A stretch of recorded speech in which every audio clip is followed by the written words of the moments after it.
عوام الناس تو جناب اگر جنت میں جانا چاہتی ہے تو سب سے پہلے قرآن پڑھے.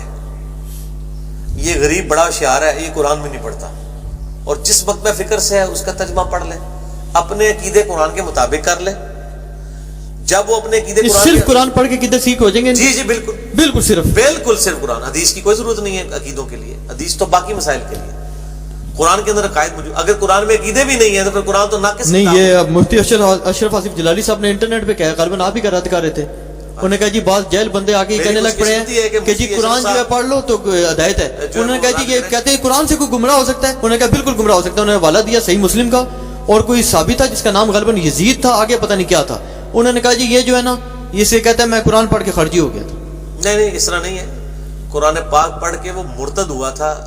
قرآن پاک اس نے نبی علیہ السلام کے پاس پڑھا تھا, کاتب وہی مرتد ہوا تھا, میں نے بھی بیان کیا.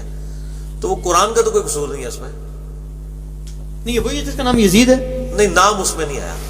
یہ شیخ آصف جلالی صاحب کا کلپ ہے. دوسرا یہ ہے کہ ان کو کہیں کہ قرآن پاک پڑھ کے اگر آپ سمجھتے ہیں لوگ گمراہ ہوتے ہیں, تو میں اگلا سوال کرتا ہوں. اشرف آصف جلالی صاحب نے کہا نا, چونکہ بریلوی ہے تو میں ان سے سوال کروں گا کہ اشرف صاحب کیا امام بریلوی صاحب کا کنز الایمان پڑھ کے بھی لوگ گمراہ ہوں گے؟ ہاں جی کیا خیال ہے, وہ کیا جواب دیں گے؟ آپ ان کے بیان پہ اب دینا. نہیں وہ کہیں گے نا کہ یار آپ علماء سے پڑھے نا, یہ اپنے طور پہ کیوں پڑھتے ہیں؟ امام احمد بریلوی صاحب سے بڑا کوئی عالم ہے تو میں اس کے پاس پڑھ لیتا ہوں. صرف ترجمہ تو نہیں نہ پڑھیں گے, وہ کہیں گے جی آپ سمجھیں ہمارے سے آگے. سرکار اگر صرف ترجمہ پڑھنے سے گمراہ ہوتا ہے بندہ, تو احمد بریلوی صاحب نے ترجمہ کیوں کیا اس کا؟ گمراہ کرنے کے لیے لوگوں کو. یہی آپ کہیں گے نا, پھر ترجمہ کرنے کی لوڑ سی. دیکھیں ساتھ ہی انہوں نے وہ کر دیا نا, وہ جو سید نعیم الدین مراد آبادی تھے وہ ساتھ ہی حاشیہ لکھ دیا انہوں نے. کیا حاشیہ لکھ دیا؟ ٹھیک ہے بالکل, ہاں ہم حاشیے کے ساتھ ہیں. نہیں جاتا البتہ اتنا چھوٹا. نہیں حاشیہ لکھا انہوں نے. اس حاشیے میں جہاں جہاں انہوں نے قرآن کی سپورٹ میں بات لکھی ہے, کوئی آیت یا حدیث, وہ تو ہم مانتے ہیں. جہاں جہاں انہوں نے شڑول چھوڑی بھی اپنی طرف سے, وہ تو ہم نہیں مانتے. ہم اس کے کہاں سے وہ بند ہو گئے؟ پھر تو اشرف تھانوی کے ماننے والے کہیں گے آپ ہمارا پڑھیں, تو اہل حدیث کہیں گے آپ ہمارا پڑھیں, شیعہ کہیں گے آپ ہمارا پڑھیں. ہم یہ کہتے ہیں کہ ہم جن علماء کے ترجموں کی بات کر رہے ہیں وہ علماء تو گمراہ نہیں تھے نا آپ کی نظر میں, ہم ان کے ترجمے پڑھ رہے ہیں. احمد بریلوی صاحب نے تو ماشاءاللہ بریکٹیں بھی لگائی ہیں, انشاءاللہ کو پڑھ کے گمراہ نہیں ہوگا. اب مجھے بتائیں, اگر امام احمد بریلوی صاحب نے ایک آیت کا ترجمہ کیا ہے اردو کے اندر, شاہ جی اب آپ کو یہ تو کوئی نہیں کہے گا تو اردو کوئی نہیں آتی, عربی تو تمہیں میڑا مار سکتے ہیں. جنہیں بھی عربی سیکھ کے آؤ نا تو کہیں گے تمہیں عربی نہیں آتی.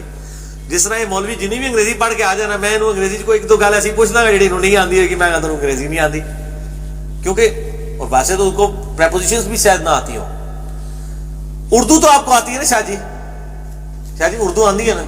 احمد بریلوی صاحب نے جو اردو ترجمہ کیا ہے, جب آپ اس اردو ترجمے کو پڑھیں گے اور ساتھ شرح میں اگر اس ترجمے کے بالکل 180 ڈگری بات لکھی ہوئی تو اردو میں ہی, تو آپ کو پتہ چل جائے گا نا یہ ڈنڈی ماری ہے. اتنی تو عقل ہے نا. اتنا تو اندازہ ہو جائے. ہاں تو بس جب آپ کو یہ اندازہ ہو جائے گا تو پتہ چل جائے گا قرآن اتنا کہہ رہا تھا, مولوی بیچ بڑھ گیا. جیسے مولوی بڑے انہوں جناب گاٹیوں بھر کے باہر کاٹ لو, ان کا بھائی جی سائڈ تے ہو اینی آیت سی یہی میں پڑھ لیجیے, جیسے سے بڑے انہوں باہر کر دے گا. تو مسئلہ کوئی نہیں ہے, قرآن پڑھو گے تو ہدایت مل جائے گی. کیوں نہیں ملے گی؟ کون سا عقیدہ ہے جو قرآن کے اندر موجود نہیں ہے جس کی وجہ سے لوگ گمراہ ہو سکتے ہیں؟ بتائیں کوئی ایسا عقیدہ ہو. مطلب عقیدے کی حد تک آپ یہ بات کرتے ہیں تو عقیدے صحیح چیز ہے, باقی چیزیں تو بڑی چھوٹی ہیں. نہیں جب چھوٹی ہیں تو پھر آپ اتنا جھگڑا کیوں ڈالتے ہیں؟ پھر وہ جھگڑا بڑے بڑے علماء سے کہ جناب یہ شیطان ہو گئے فلاں ہو گئے, یہ ابن تیمیہ نے یہ کہا. جہاں نبی علیہ السلام کی گستاخی کی ہوئی ہے وہ چھوٹی چیز نہیں رہتی شاہ جی. ہم جب بھی اس طرح کے ٹائٹل کسی کو دیتے ہیں وہ نبی علیہ السلام کی گستاخی کے اوپر دیتے ہیں. مفتی اکمل صاحب نے کہا تھا کہ حضور بوڑھے ہو گئے تھے اور اس لیے وہ جو ہے بیٹھ کے اٹھتے تھے. تو نبی علیہ السلام کے بارے میں عقیدہ رکھنا کہ آپ کبھی قابل اتباع نہیں رہے ہیں, آپ پہ ایسا وقت بھی آیا ہے زندگی کے اندر کہ آپ اتباع کے قابل نہیں. اس میں تو کون سی ایسی گستاخی ہے؟ نہیں گستاخی ہے. کیا گستاخی؟ نبی علیہ السلام کی ایک سنت کو انہوں نے خود سے ہی آپ کے اوپر تھوپ دیا. صحیح بخاری مسلم کی حدیث ہے کہ جس نے میری طرف جھوٹ منسوب کیا اپنا مقام دوزخ میں دیکھ لے. تو نبی علیہ السلام پہ جھوٹ منسوب کرنے والا گستاخ رسول نہیں ہے. آپ نے کہاں فرمایا کہ میں بوڑھا ہو گیا ہوں تو اس لیے اٹھ کے بیٹھ نہیں سکتا؟ آپ تو تعلیم فرما رہے ہیں. صحیح بخاری مسلم حدیث ہے, ایک صحابی نے تیزی سے نماز پڑھی, آپ نے فرمایا دوبارہ نماز پڑھ.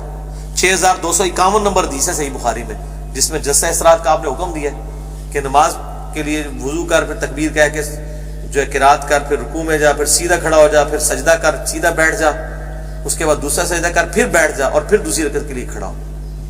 6251. اچھا مجھے یہ بتائیں, یہاں پہ الیاس گمر صاحب کو بلا لیں, ساتھ مفتی عباس رضوی صاحب کو بلا لیں, ساتھ جناب یہ جوادی صاحب کو بلا لیں, ساتھ بلا لیں اپنے اہل حدیث کے عالم کو,